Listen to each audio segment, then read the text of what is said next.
Yeah, and you You can hear can well go through and without the everything glasses. else, so, yeah. Ready to go? Okay.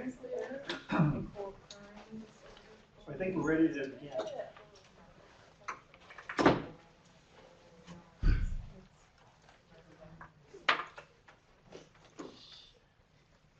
Oh, sorry.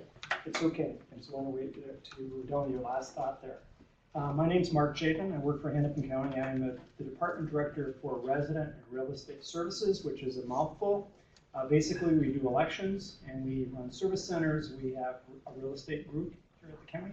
So technically, I'm the county auditor and treasurer, and I've worked with Professor Allen in the past. He did a study for us a few years ago on tax forfeited properties. So it's my privilege to introduce him to you. I have a very long write-up about all of his credentials, but I'm going to kind of cut to the chase and tell you just a little bit about him, that he has received a Bachelor's of Arts degree from the College of William and Mary in economics. And then he also has a master's in city planning, as well as a doctorate in philosophy from MIT. So very impressive credentials. He joined the University of Minnesota Humphrey School of Public Affairs in 2007.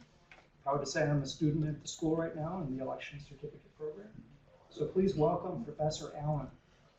Thank you. Hi everybody, how are you? Good. Good to see you. Thank you for coming out today. This is a great program you run here, and I'm very proud and privileged to be a part of this. So thank you for the invitation, Kathy, and some of my students in the back. Nice to see you all. I'd like to talk today about emerging and predicted demographic trends in the state of Minnesota, and how I think about these trends in relation to immigration in this state. So that's going to be the focus of the talk today. It says January 2017, not because I have some kind of bad memory or weird thing going on here. The reason it says January 2017 is a lot of this information is coming out of a report that was authored as of that month and year. All right, so I want to make sure I'm honoring that. This report is still available. You see a link there if you ever wanted to get a little more in depth on this and read some more about how I've thought about this topic. Let me give you an overview of what I'd like to discuss today. As I understand it, we have about an hour together. Is that true? So I will probably speak not more than 30 minutes or so, and it'll leave, I think, a lot of time for questions and answers and conversation towards the end. I mean, maybe I'll go a little bit longer than 30. We'll see. So 6 points that I want to impress upon you, just to frame the presentation, the conversation today. The first point is, and I think many of us are aware of this, but I'm going to show some data that really kind of highlight this fact, that the population growth in Minnesota, we anticipate that's going to continue, but it's going to slow down dramatically in the coming years. There's going to be some regional variation there across the state, but the take-home point is that we anticipate slower population growth in the state. Simultaneously, as is true with the rest of the United States, and I'll talk about how we compare to the U.S. overall, our state's population is getting older every year. We get a year older, it turns out, and we're also getting more diverse. This follows a trend nationally, but we're lagging on diversity when it comes to the United States overall, and we are out ahead when it comes to the aging aspect of our population. The third point I want to leave you with today, and what I'll be highlighting, is that a lot of the future population growth that we anticipate here in the state of Minnesota is probably going to depend on immigrants. There's a lot of good reason to believe that will be true. I'll show you some data that I think makes these points a little bit more concrete. At the same time, what we know about recent years is that Minnesota's immigrant population has become increasingly diverse in terms of country of origin, in terms of the kind of skills that they bring with them, et cetera. All right, so I want to highlight that as well.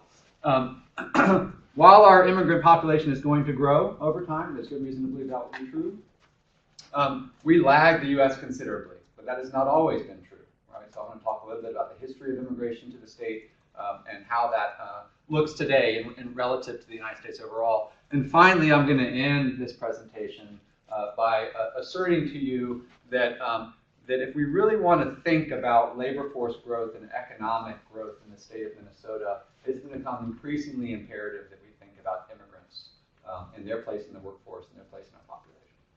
All right. Sound good? Looks like the laptop is conked out, but I'll continue, and the people who are WebExing it will have to catch up.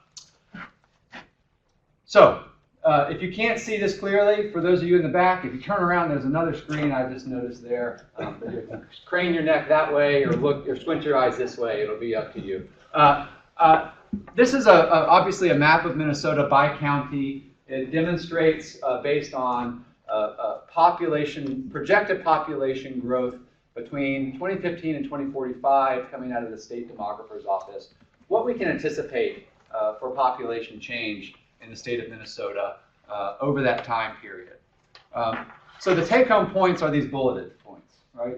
Between 2015 and 2030, the state demographer tells us we can expect some moderate population growth in the state with variation regionally. I'll get to that in just a minute. But starting in 2030, we're going to have a substantially lower population growth rate.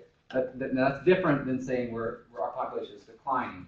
The rate at which our population growth is going to slow. Right? I want to make sure that distinction is clear. If you look at the state overall, right, the darker the color, the higher the rate of population growth.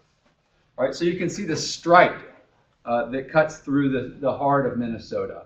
Right? And centered around the metropolitan area, but into Rochester, a little bit into Duluth, but going up towards the Canadian border, you can see this is going to be the most robust population growth, to the tune of around on the western side of the metro, almost 40% growth over this time period. That's healthy, that's robust, that's I think by any measure. However, if you look at the Iron Range, and if you look at the far western side of the state into the southwest of Minnesota, here we're looking at negative population growth. Right? The state demographer tells us that potentially as much as 14% declines in some of these counties. And here on the western side of the state, much more slow growth anticipated over time across the state in those areas. We are also, as I mentioned, we're growing older. You know how they say economists are the dismal science? You know, I think that's not quite true. I think demographers are actually like the best case scenario for a demographer is you grow old and die. I mean, that's like this is the best thing that can happen, and it's really I think economists get a bad rap. It's really demographers that we should be blaming. We are growing older. That everyone understands this. We see the headlines. Let me highlight exactly what this is going to look like. Here again by county in the state of Minnesota are the percent of the population in these counties age 65 and over, right? Those kind of either in retirement or heading into retirement age. The darker the colors, the larger the proportion, right? So this dark blue represents between 30% and a third of the county's population age 65 or over, okay? The lighter colors here between 10 and 20%, right? So you can see there's really, today, or as of 2015, this is not an enormous concern in the state of Minnesota. But fast forward to projected population ages in 2045, right? So roughly 30 years from now. What emerges is the fact that actually the majority of counties, right? The majority of counties in the state of Minnesota will now have a population base that's aged, or at least 30% to a third of their population base that's aged 65 or older. Right? Now that's a pretty dramatic way of thinking about it. And again, this is all projected, but the one thing demographers usually get right on projections is, unfortunately, death. Right?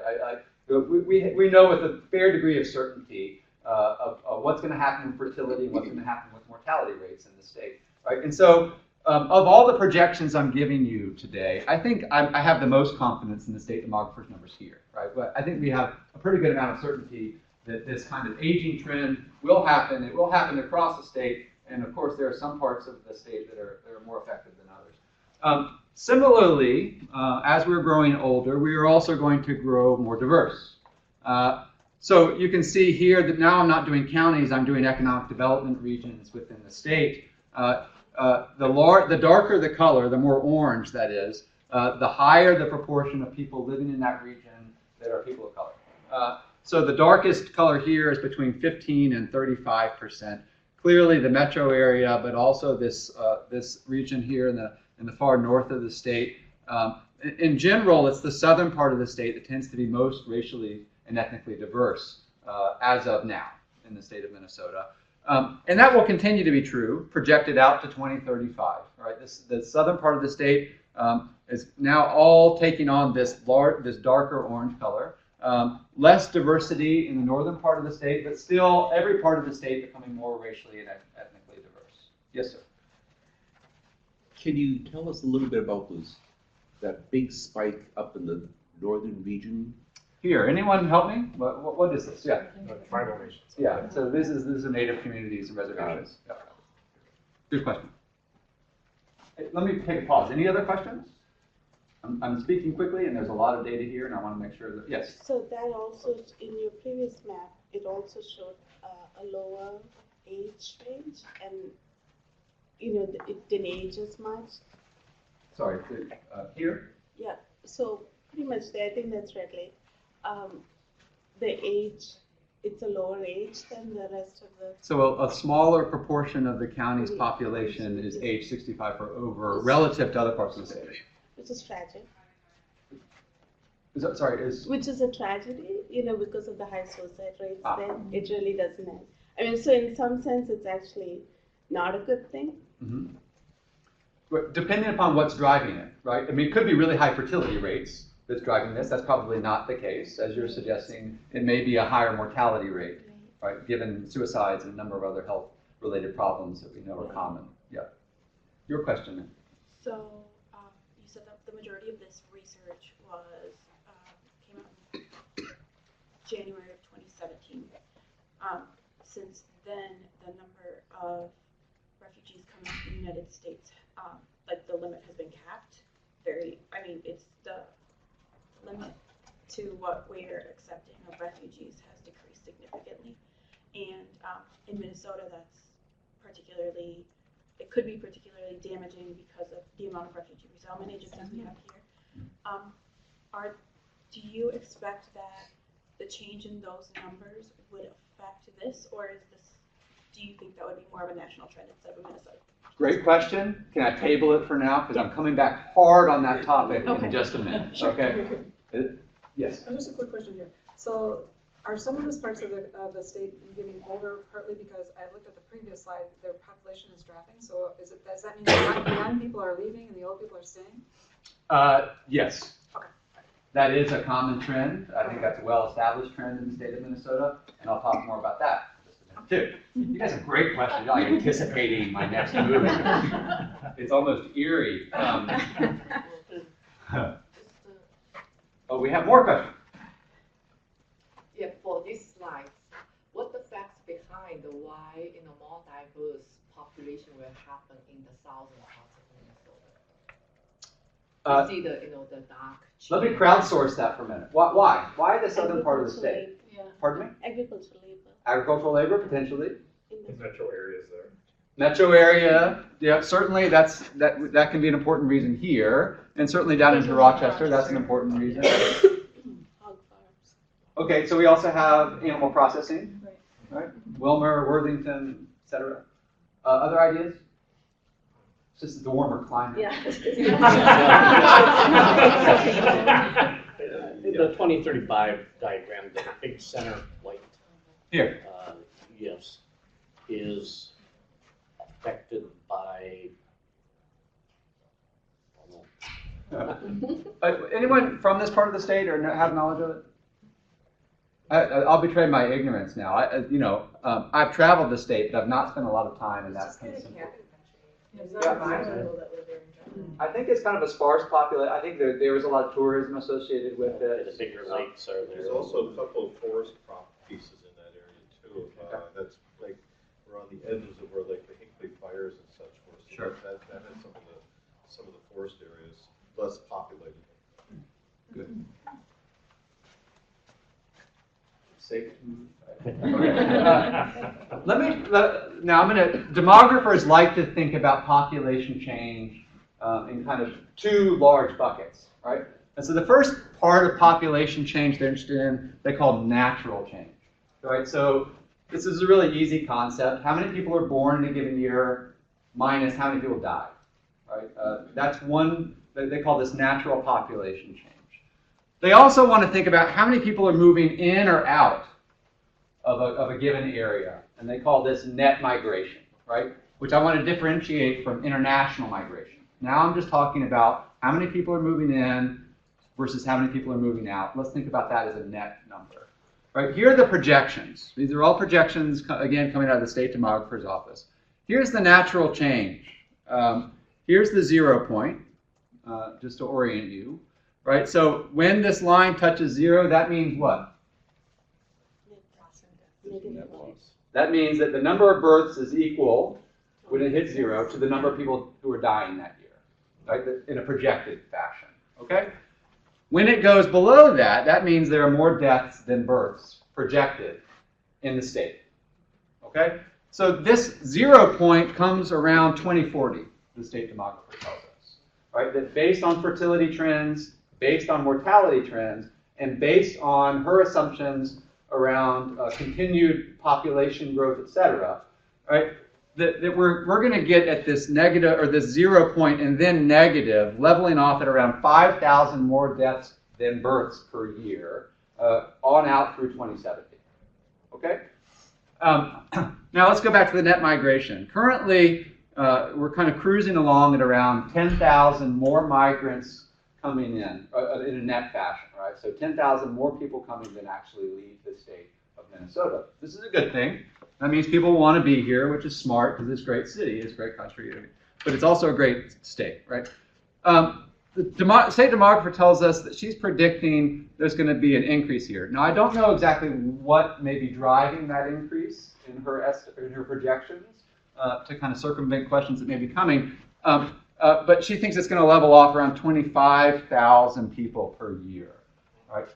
So when you put these two numbers together, if you add them, this will give you the projected population change in any given year, right? And so one of the happy things is that for the foreseeable future, we're going to have positive growth in our population. And that's due increasingly to net migration, right? That's the take-home point here. Again, I'm not differentiating between folks who migrate into the state who were born in Iowa versus those who may have been born in Somalia, right? Right now, I'm just talking about people who move versus people who move out, okay? So this is, I think, a really telling and somewhat, particularly if you dwell on this natural change line, a little depressing, right? This does not look the same in other parts of the country. For example, California does not have this kind of steep slope down. They have a higher fertility rate. What drives fertility rate? This is not meant to be a sex ed class. What states have higher fertility rates compared to states that have lower fertility rates? What are Younger population. Yeah, so it's something about the life course, right? When do people typically have children? You know, 20s into their 30s, some people into their 40s, and then it drops off dramatically, right? We don't tend to have lots of people in their 50s having lots of children. It just doesn't really work that way. And so the population base is an important determinant, right, of fertility. We know that some groups in our communities tend to have more children than others, so there's some variation there. But age is really the major issue at stake here. And so when you have a state that's aging like Minnesota is, right, that's partly what's driving this, right? That's going to lower the fertility rate. You're going to see an increase in the mortality rate because as people age, it turns out it doesn't last forever. And so we know that's going to happen. And that's why our state, for example, looks quite different than California's might. Right? They have a different population base, etc. Any questions about this before I move on? What? I was just saying it would be interesting to see Florida. Yeah, right. So we can probably pick out the states that are going to look dramatically different, right? They tend to be in the Sun Belt. They tend to be in the southern part of the United States. These tend to be the places that we hear about in the news in terms of the kind of big population growth, et cetera. And Minnesota, I don't mean to pick on Minnesota. I love Minnesota. And we're not certainly kind of leading this charge, right? There are other states that I think are in more dire situations than we are. Like Maine comes to mind. Unfortunately for North Dakota comes to mind, and the Bakken fields aside, right? I mean, there's some structural issues related to population in some particular states that we need to pay attention to. Yes, sir. So this projects all the way out to 2070.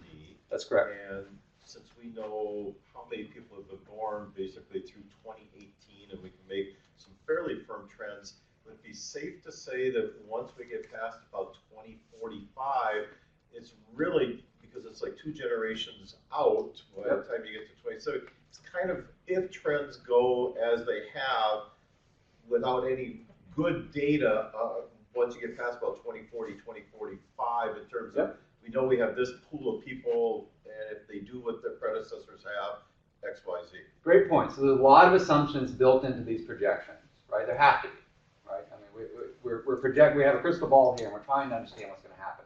Now, I have a lot more confidence in this line than this line, right? Migration is much more malleable to policy, economic circumstances, etc. Right? And economic circumstances and policy can also affect fertility and mortality, but not as dramatically and not as quickly. Right? And so if you're looking for where might we be wrong on these projections, the safer bet is here, right, than here. Right? There's error undoubtedly in both. Right? I would never claim that this is 100% accurate. Come back in 2070 and I'll show you. No, we'll actually do that. Yeah. Come back and I'll prove to you that it was right. So there's error undoubtedly. But the larger point I want to leave you with, though, is that the error on this net migration is potentially much higher than on the natural change. In the interest of time, let me move on. So how should we understand that migration line? What could we anticipate? Who are those people going to be? Right? And if I just think about 2 groups, right? Folks that were born in the United States that move across state lines, right? Versus folks who are not born in the United States who are now moving around the country, right? Those are going to be the 2 components of migration that I want to think about right now. So what we have here is a bar chart. The dark line, right, is international net migration to the state of Minnesota. Right? So these are people moving in and out in a net fashion to the state of Minnesota who were not born in the United States. The hashed line, the lighter line here, is the domestic net migration, right? So people who were born in the United States and their movement in and out of the state. Okay? So what we've got, this is 1991 through 2001 is here. We have positive net migration for both of these groups through that time period. Right? In other words, immigrants as well as folks born in the United States were more likely to move into the state of Minnesota than to leave the state. Right? That's the net migration. And then something happened. In 2002, the net domestic migration became negative. Right? But the net international migration continued to be positive and actually grew in scale. Right, you can see that difference in the dark lines. So this runs through 2014. I think the most recent data we have on this indicate a slight turnaround when it comes to the domestic migration. There's a slight positive net migration for folks born in the United States here. I'm not ready to call that a trend yet. All right, that was a single year of data. This is a trend. I think anyone can see that. All right? And whether 1 year of data is going to continue in that direction remains to be seen. Right? The take-home point here is what? Let me pretend you're my class, right? We're becoming more diverse. Yes, absolutely. And that's one important take-home point. The engine of that is from international immigration. Right? But not only that, right? If we go back to this slide, this suggests that this number, there's good reason to believe that this number will be disproportionately because of immigrants coming to the state of Minnesota. Right? To the extent that we have positive net migration here, what the recent history tells us is that there's good reason to believe that's because of international migration. right? Now, going on out, again, some of the bets are off here. We don't know exactly what may be driving that. And I'm not prepared to put a lot of emphasis on immigrants as the driver forever, right? I don't know that that will be true. But I do believe that in the short term, that's kind of inescapable, right? The international immigration is really what's driving that. Did something special happen in 2002? That's a great question. So September 11th, 2001 happened, but that doesn't explain this to me. I mean, the trend started a few years Yeah. before, and that's why they... There was a small recession. There's a recession. Yep. Tech industry. That's right. .com bust happened around that time period. Yeah. But why that would affect Minnesota so dramatically, I don't know the answer to that question. International students? Well, Like, the college students from international have a Well, huge so increase. yeah, so that may maybe help explain this, right? This is also a period of increased refugee resettlement, right? To come back to the point you made earlier, that could be driving some of this. But the bigger question is why did this flip? Right? That's the bigger question, I think. Right? And I don't have a great answer for you. I don't know what could explain that. Yeah, our winters are getting warmer. Can I ask a question about the flip? How is it being measured? Is it young people leaving, or does it also measure like families coming back? Because All of that, right? So it's net. Remember, it's net. So the young people leaving the state has been going on, as best I can tell, for many, many decades, right? Particularly in greater Minnesota, it's quite common for people to go away for college or to move to the Twin Cities or Chicago or some other kind of metropolitan area, seeking their fortune and fame, only to return later, right? This is the story. Right? One of my colleagues at Humphrey says, they're like salmon. They come back to spawn, right? They come back to raise families, right? This is a common trend. The question becomes, is that return migration enough to offset how many young people are leaving the state? And so far, it's not, right? In the last 10 years, that's not been true. It is, however, true that there are people going back to greater Minnesota, right? I have a research project that's focused on this at the moment. We know this is a trend, right? But it's not offsetting, in some ways, how many people are leaving. You can see that in the data. I was just going to say, baby boomers move out of the state Yep. to seek milder climate. And so I'm wondering if that has some impact. Yes, undoubtedly it does, right? And we should presume that will have a greater impact moving forward as baby boomers are exiting the labor force, starting to think about retirement, not wanting to shovel snow, etc. Right? I mean, we know that story. Good, great point. Thank you. I don't need to advance. I'm already there. I want to show you how many of you knew that once upon a time in the latter half of the 19th century, the state of Minnesota actually led of any state in the United States. We led in terms of the proportion of our population that was foreign-born, right? To the tune of 1/3 of our population was foreign-born in the latter half of the 19th century. Is this news to you? I mean, I think many people kind of vaguely know this, but to see it so starkly, like here's the United States overall, this dark gray line, 15%, right? We blew them out of the water. What's going on here? Why are there so many immigrants in Minnesota during this time period? Germans, Scandinavians, absolutely. Mining, milling, farming. What happened in 1862? Land Grant Homestead Act, right? You can actually find examples of advertisements in Germany, in Norway, in Sweden, offering to pay people's fare to come on a ship to the United States to settle on a farm, right, that they would pay a small amount of money for, with the understanding that they would create a homestead there. Right? I think one of the biggest transfers of land wealth, certainly, ever in the United States, and certainly in the state of Minnesota. If you think about what that farmland is now worth today, and who benefited, it was largely immigrants, right? Not exclusively, but they were disproportionately kind of taking advantage of this. And I don't mean that in a pejorative sense. I mean that this is something we want people to come, and they said, yes, great, we'll come. Yes, ma'am. I appreciate that point in the work that we're doing around disparities reduction. Yep. Because before that opportunity for homesteading, that land was already owned by somebody. And then there were lots of laws that permitted other folks that were not from Scandinavia to own that land. So now we have what we call disparities. Yeah, I mean, particularly African Americans, we're not exclusively, but largely shut out of this process in terms of being able to purchase these lands. We can find examples of it, right? But certainly not able to take advantage of this particular opportunity like many immigrants were.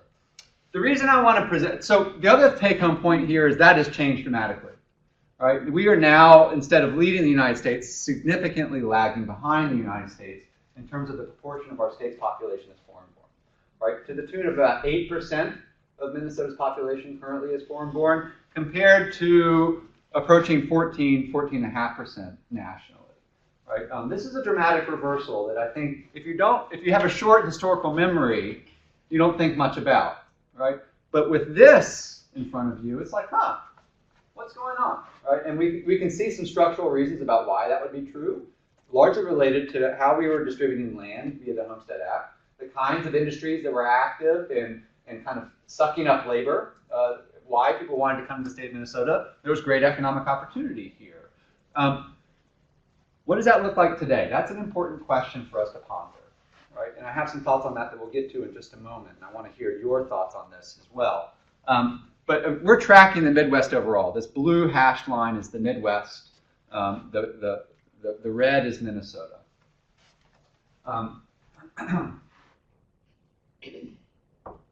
So just a little bit more about this. Maybe you can find the city that you used to call home or currently call home in this.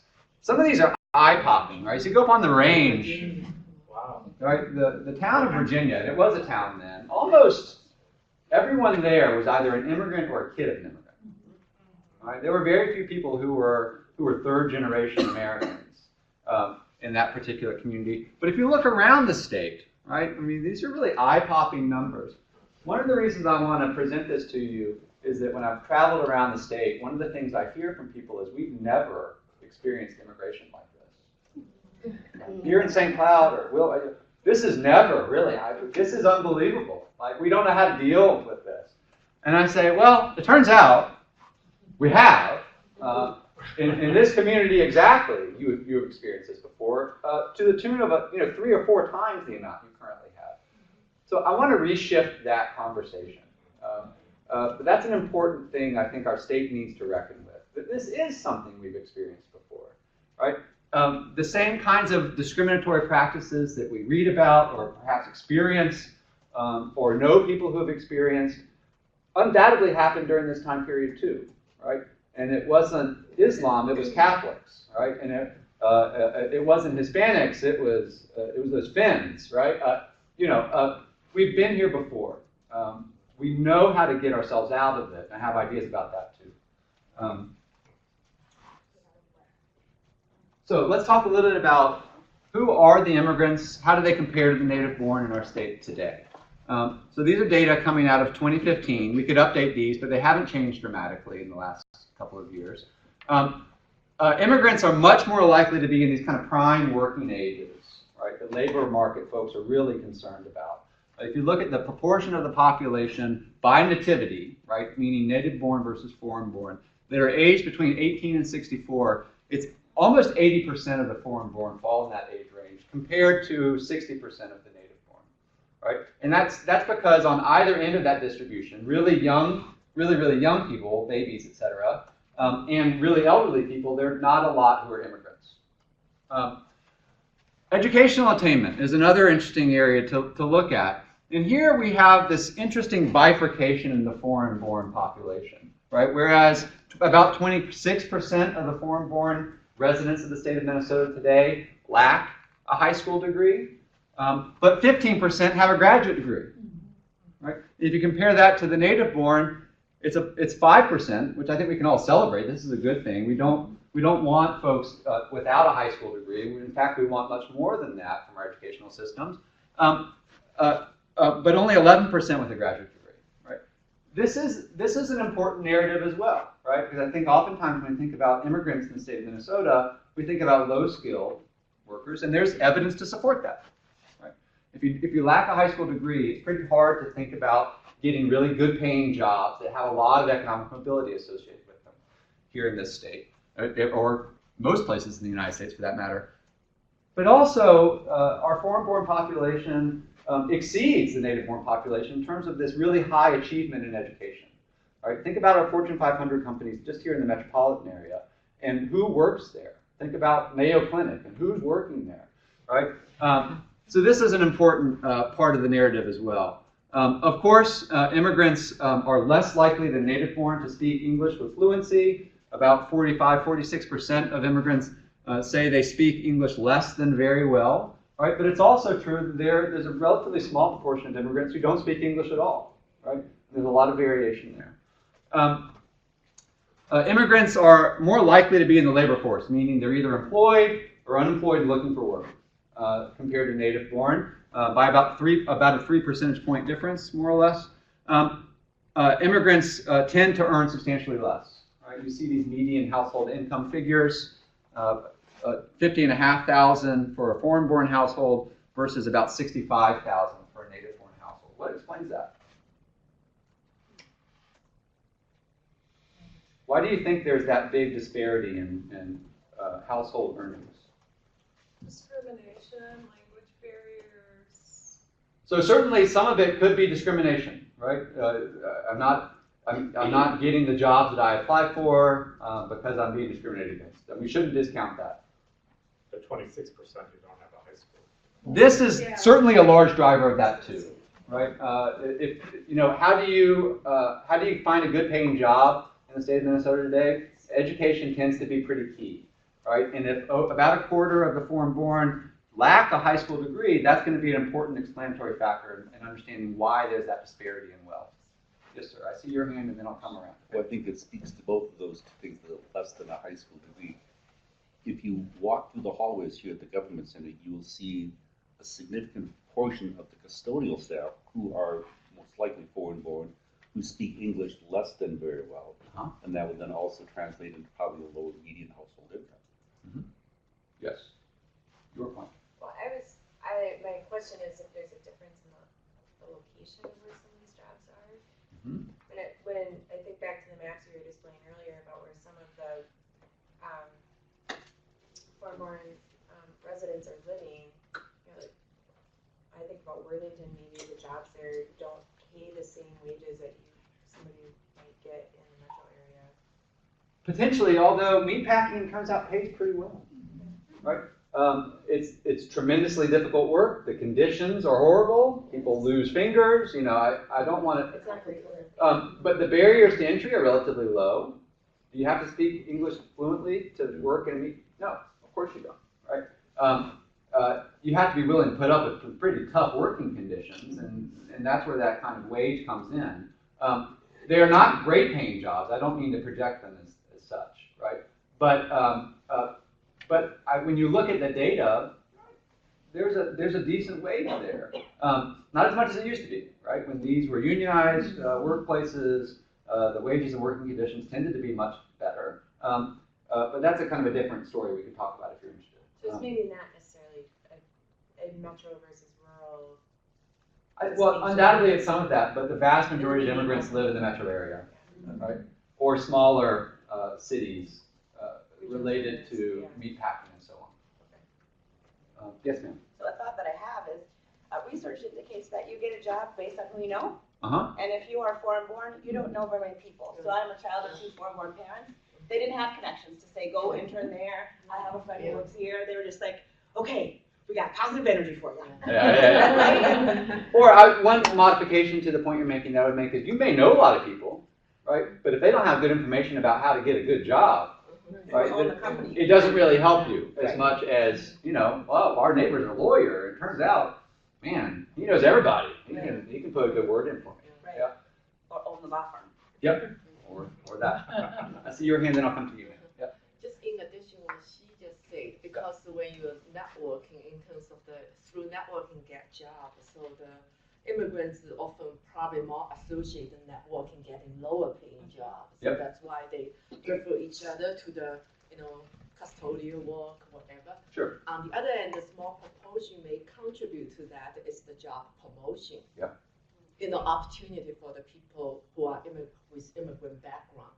Yep. And then the fair play out, so which contribute to the relatively low income over there as So you're all raising fantastic points, and all of these I want to point out to you start to begin to signal to us the kind of policy issues we might be interested in, right? What are the kinds of policy changes we should be considering if this is a concern to us? So I saw your hand, then I'll come back to you, okay?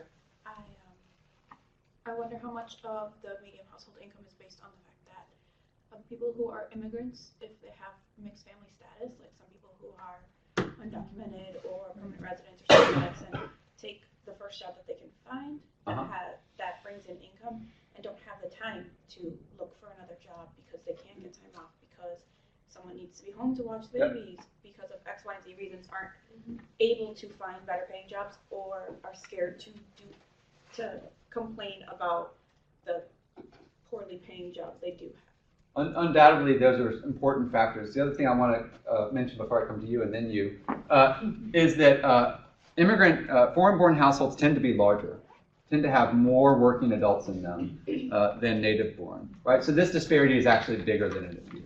Yeah? Yes, ma'am. Well, the fact that half of them don't speak English very well. Yep. Just it strikes to me that it's important that state and local governments adhere to limited English proficiency requirements so that information on how to get a loan, buy a house, get health care is offered in other languages, because if that's the barrier, that affects other parts of their life. Yes, I think you're raising an important point.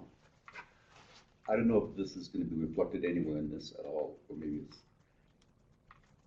in terms of the household income, the English language, the less than high school degree. Is there anything that's been looked at in terms of those who are here on a more temporary basis and sending money back home? Mm-hmm. So one of the things about so this is all based on American Community Survey data. This comes from the Census Bureau. You may have been following the news. There's an important discussion going on right now about whether in the 2020 census we should have a question that everyone answers about citizenship status. That's related to this. But the larger point I want to make is the Census Bureau currently does not collect information about visa status. Right? So we don't know. All I know from the Census Bureau data is whether someone was born in the United States or not. And we have, in the American Community Survey, because it goes to a sample of people, not everybody, we do ask the citizenship question. Right? Are you a citizen or not? So I can tell you something about that, but I can't tell you who in the data are refugees. I can't tell you who are in the data are legal permanent residents. I can't tell you who's undocumented. I can't tell you any of that. I have this kind of gross, coarse understanding of legal status and other areas. So remittances, what you're raising, that presumably any money they're sending home would be included here, right? This is part of their earnings, and they're now choosing to send them. Yes, ma'am. That's going by gross income, right? Yes. This is how much income did you have before taxes, before expenses, etc. And that's a self-reported number. That is a self-reported number. Thank you. Yep. Let me go through this relatively quickly in the interest of time. You guys are asking questions, which is great. I anticipated being finished by now, but that's when I don't have a very attentive audience, and you guys are different. So what I want to point out to you, if you look at the distribution by region of origin for immigrants in Minnesota compared to the United States, is a couple of things. One is we have a significantly higher proportion of immigrants come from Asia, right? About 39, almost 40%. So this is the Hmong Vietnamese, this is the Korean, this is a lot of recent immigrant flows coming out of Asia, Chinese, Indian, etc. Right? We also have a huge difference in the proportion of our immigrants living in the state that come from a country in Africa. Right? So nationally, that's about 5% of all immigrants. In the state of Minnesota, it's over 20%. Right? That's a really distinguishing factor for the immigrant population here in the state, and I think many of us are aware of this. The other thing that I want to point your attention to is that nationally, just over half of immigrants come from a country in Latin America. In comparison, here in the state of Minnesota, it's a quarter. Right? Still a high proportion to be sure, right? But compared to national figures, right, it's a half of the proportion nationally, right? So that many people are surprised by those differences. I mean, you kind of hear, you know this because you lived this experience. You see neighbors and so on, but to see it this starkly is oftentimes surprising. In the interest of time, can I move on, and we'll get to your question at the end. I'm going to skip that. Here are my projections about what's going to happen with the immigrant population in the state of Minnesota, okay, compared to national population trends. So more or less today, we have about 43 million foreign-born residents living in the United States. The Census Bureau anticipates that's going to grow to almost 80 million by 2060, right? A substantial increase. That'll move the proportion of immigrants in our population from 13.5% to almost 19%. Right? These are the projections coming from the Census Bureau. The Census Bureau nor the state demographer make this projection for the state of Minnesota, so I did mine myself, and I talked to the state demographer about it. She said, "Yeah, that looks pretty good." So I feel okay with my methodology. In 2014, which is, for reasons that are unimportant today, this is the base year I was using, about 430,000 immigrants in the state of Minnesota. I project about 870, almost 900,000 by 2060. That would shift us from about 8% to about 13%. Now, an important increase to be sure, if I'm right? But I want you to consider the fact that by 2060, if I'm right, and we're at 13%, we're still below where we are nationally now. Right?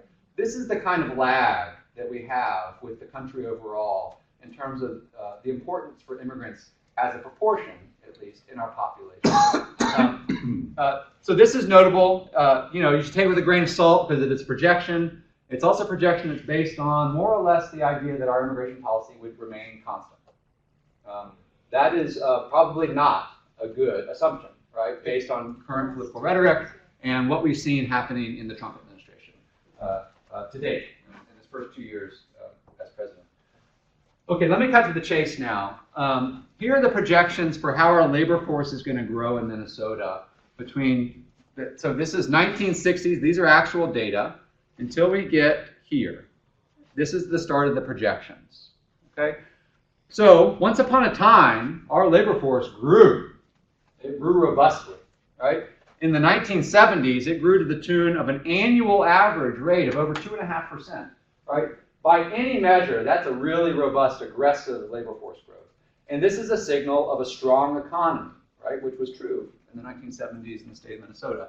It falls off, but it's still quite respectable at 1.5% for the 80s and the 90s. It goes below 1% on an annual basis, again, in the first decade of the 21st century. And then you see a really sharp decline, right? This, by any stretch of the imagination, looking forward in the next 10 years, is very anemic labor force growth. When I say labor force growth, I'm thinking about, on an annual average basis, how many new workers are coming into the economy. Why is this important?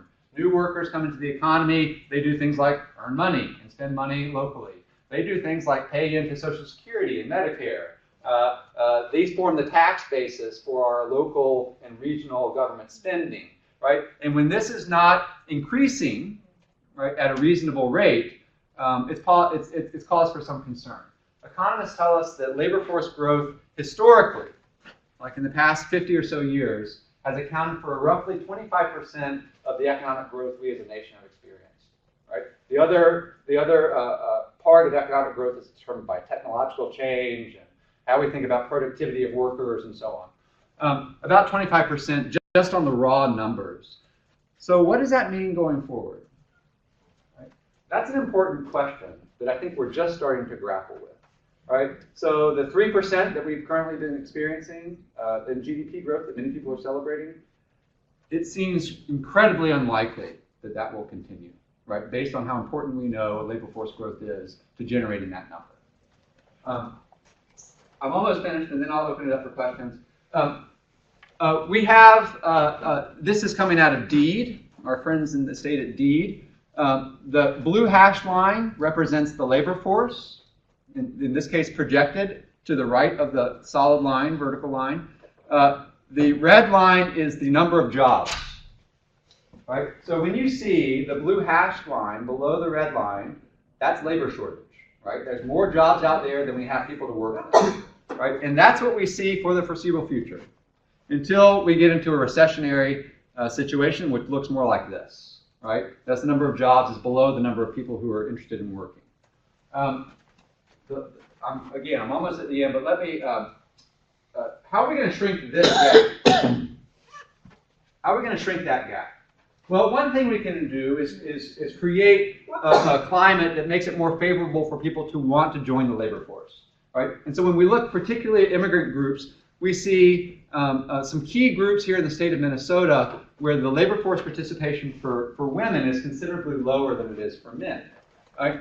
And so just to be specific, the Indian population, the Somali, the Hmong, and the Mexican population here in the state of Minnesota, that's a substantial gap. We could make up.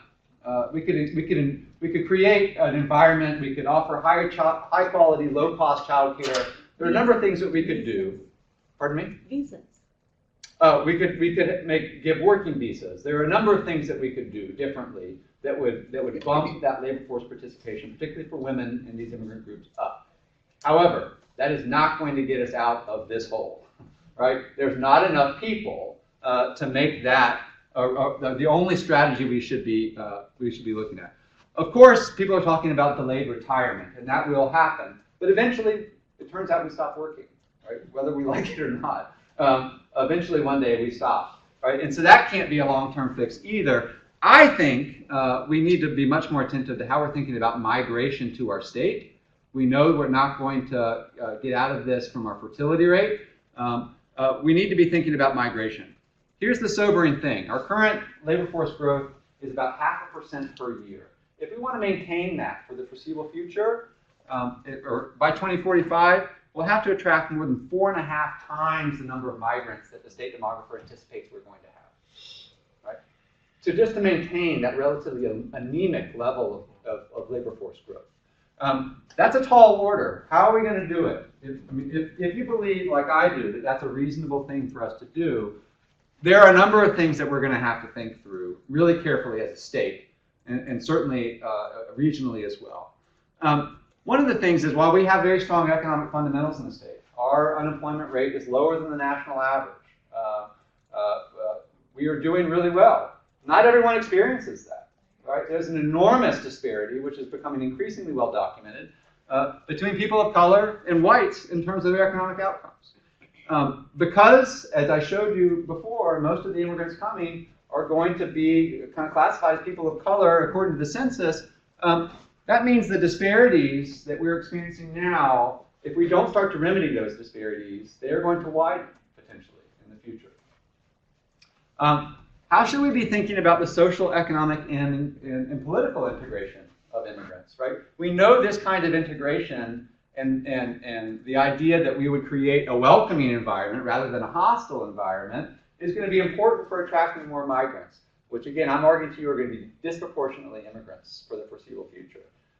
So if we are concerned about labor force growth, if we want to have, to be talking about robust economic growth rather than labor shortages, if we want to be talking about firms coming here and hiring rather than firms leaving or closing down, we're going to have to think much more carefully about how we welcome people to the state, right? In particular, immigrants. The last thing I would mention is, again, a lot of the projections we have are based on an assumption that the immigration policy is more or less going to be the same. The only serious legislation that's being considered in the Senate right now is called the RAISE Act, and it would drop by half the number of legal immigrants that come to the United States. Right? You mentioned before refugees. The Trump administration has recently announced that we're going to place a limit of 30,000 refugees per year that we'll welcome into the United States. In the last year, the Obama presidency was 110,000. Roughly 20% of the immigrant flow into the state of Minnesota come as a refugee. Right? So you can see this is going to have a disproportionate effect on our state. And it's going to compound the problems, not, in my opinion, improve on the situation if we follow through with some of those ideas. We're at time. You're still here. That's unbelievable. Thank you for being so attentive. Let me stop now and answer your questions. If people need to leave and want to get in touch with me, you can find me on the website at Humphrey. I'd be happy to follow up with any of you Thank you for your attention, first of all, and I saw your hand, and I want to recognize you, and then we'll look around. We have a couple questions when you're talking about Indian families. There's been a breakdown of Asia, Southeast Asia and South Asia, which now is India, Pakistan, and Bangladesh. Yep. And it's two separate entities. So you can't compare apples and oranges and say, yes, they're both apples and oranges. They have to be separated out. I agree with you 100%. For the purposes of this, when I was trying to do kind of a high level, that's where those numbers came from. And also, the policy for immigrants coming in is that it's for family reunification. So Minnesota has accepted a lot of immigrants or refugees in the past, and so they may come in, they may go to California, they may go to New York, and then they come here for family reunification. So that's an issue that is not considered in this. Actually, it is, right? We're thinking about larger net migration. Right, but I mean, I don't see it up here right now for 2017, and I think it has to be part of the. Well, so this RAISE Act essentially guts the family reunification. Oh, okay, that's what I need to know. Right? I mean, that's where the large dip that's being proposed by a couple of senators would come from, right? It wouldn't come from high skilled immigration, right? They're leaving that more or less constant. It would come from the family reunification program, or as the Trump administration has called it, chain migration. Right? Yes, ma'am. Well, between the first two bullets of the dashes is there's discrimination going on. Mm-hmm. Because if you want to integrate, that means they must be separated, and the disparities have been led back to inequities in our system of delivering benefits and services. So it seems that if a policy implication is one of them would be enforcement of anti-discrimination laws in employment, which is, I mean, that hasn't been raised up in discussion as part of our responsibilities in a discussion like this. And then the other one is just recognizing, you know, kind of like first step to admitting if you have a problem is to see it and talk about it. So to me, that list just calls out that there's something else going on there. I mean, the way you have it written right there, it's just like, it seems to me that it may be bullet point number 4 up there. Good. Well, I appreciate your thought. Yes. Thank you for the presentation. It's very thought-provoking. I'm wondering how global warming will impact where people need to go and want to go to live, and also artificial intelligence and how that's going to impact our need for people that can work. So let me take your first point. You know, there's this emerging area of research where people are thinking about where climate change is most dramatic, and increasingly you're hearing the term climate change refugee, right? That's something that, as a globe, we need to really grapple with, right? We have a refugee, we have a convention around refugees that is based on people fleeing political persecution. How should we modify our understanding with this knowledge, right? That climate change is coming and it's going to impact where people can or want to live. That's an important conversation that is only just beginning. Right? To your latter point, I mean, the larger issue you're talking about is technological change. Right? One of the things we know is that technology marches on.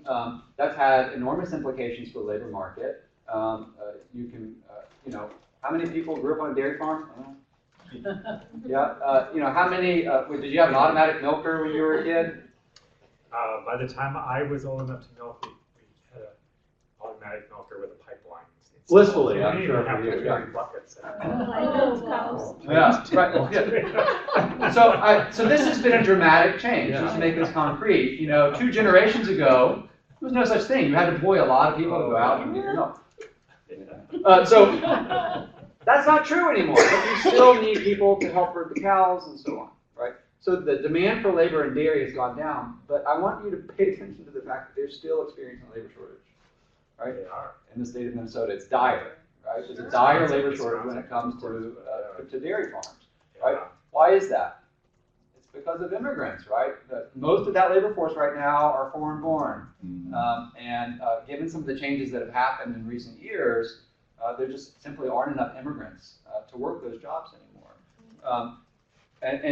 Let me leave you with this, because and I'll take additional questions, but I want to make sure I'm respectful for people who need to go back to work, dare I say.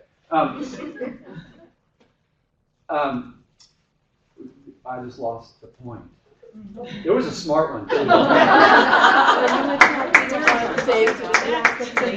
Enjoy my world. In the farms. I appreciate your attempt, but it's not coming back. Let me close. Again, if you have questions, I'm happy to stick around and talk to you.